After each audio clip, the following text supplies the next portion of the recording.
U.S. lawmakers are preparing to vote on a resolution aimed at limiting President Donald Trump's authority to continue military action against Iran without congressional approval. Senate Democratic Leader Chuck Schumer announced that lawmakers will again attempt to pass legislation requiring the president to seek authorization from Congress for any further attacks. Schumer said Congress must reassert its authority at what he described as a dangerous moment, speaking hours after President Trump announced a 2-week ceasefire with Iran. The ceasefire came less than 2 hours before a U.S. deadline demanding that Tehran reopen the Strait of Hormuz or face attacks on civilian infrastructure. Trump's warning that a whole civilization will die tonight drew global concern and criticism from Democrats, with dozens calling for his removal from office. The Geneva Conventions prohibit attacks on sites considered essential for civilians. Schumer criticized the war, saying it had failed to weaken Iran's government or curb its nuclear program, while global fuel prices had increased. Iran maintains that its nuclear program is peaceful. The Trump administration has described the conflict as a decisive victory,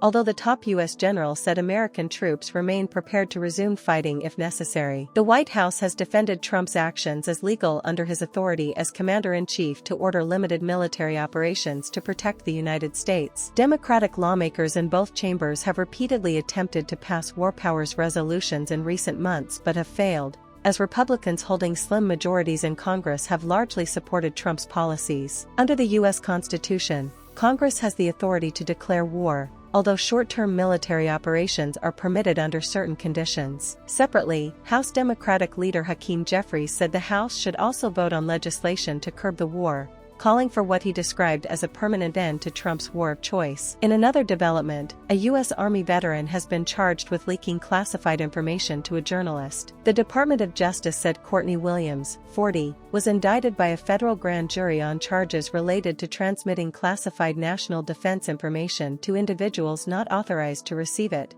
including a journalist. Williams previously worked for a special military unit at Fort Bragg, North Carolina, from 2010 to 2016 and held a top-secret security clearance. Prosecutors allege that between 2022 and 2025, she communicated extensively with a journalist researching allegations of drug trafficking, murder, and corruption at the military base. Authorities said the two exchanged more than 180 messages and spoke for over 10 hours by phone. Journalist Seth Harp published a book last year titled The Fort Bragg Cartel, which identified Williams as a source. Prosecutors allege some statements contained classified national defense information and also claim Williams disclosed information through social media. Harp described Williams as a whistleblower and criticized the charges. The Justice Department cited messages in which Williams expressed concern about disclosing classified material and fear of arrest. She had signed non-disclosure agreements when joining and leaving the military unit. Meanwhile, a federal appeals court declined to temporarily block the Pentagon's designation of AI company Anthropic as a national security supply chain risk. The decision allows the Trump administration's blacklisting to remain in place while legal challenges continue. Anthropic, developer of the Claude AI assistant,